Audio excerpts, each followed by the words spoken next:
দুনিয়াতে উলঙ্গ আইছি এই সাদা কাপড়টার জন্য, এই সাদা কাপড়টার জন্য আসছি দুনিয়াতে।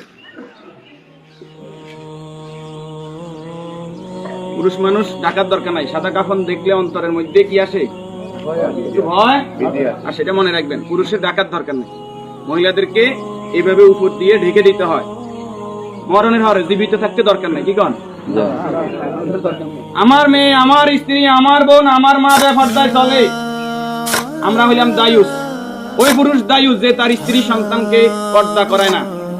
আপনি থাকতে আপনার স্ত্রী কিভাবে ফেরিয়ালার সামনে যায় আলু ফ্রাইস কিনে, আপনি দেশে থাকতে, আপনি এলাকা থাকতে আপনার স্ত্রী কিভাবে মার্কেটিং করে যায়, কিভাবে বাজার সদাই করে, আপনি পুরুষ কেন পর্দার ব্যাপারে সচেতন নয়?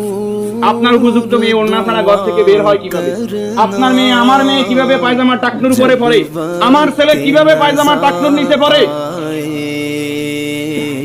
আমার টাকা দিয়ে আমার ছেলে সিগারেট খায়, আমার টাকা দিয়ে আমার টাকার এমবি খরচ করে আমার ছেলে মেয়ে ঘরের মধ্যে গান বাজনা করে। আপনি পুরুষ উদাসীন, আপনার খবর নাই। খোদার কসম, দায়ুস ওই পুরুষ যে পুরুষ তার পরিবারকে দিন শিক্ষা দেয় না, কোরআন শিক্ষা দেয় না, পর্দার কথা বলে না।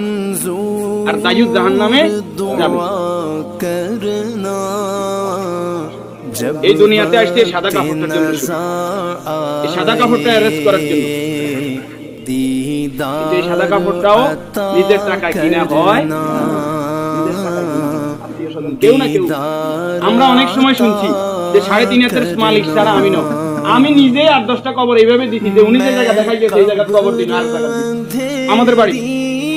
কথা কি বুঝতে পারছেন?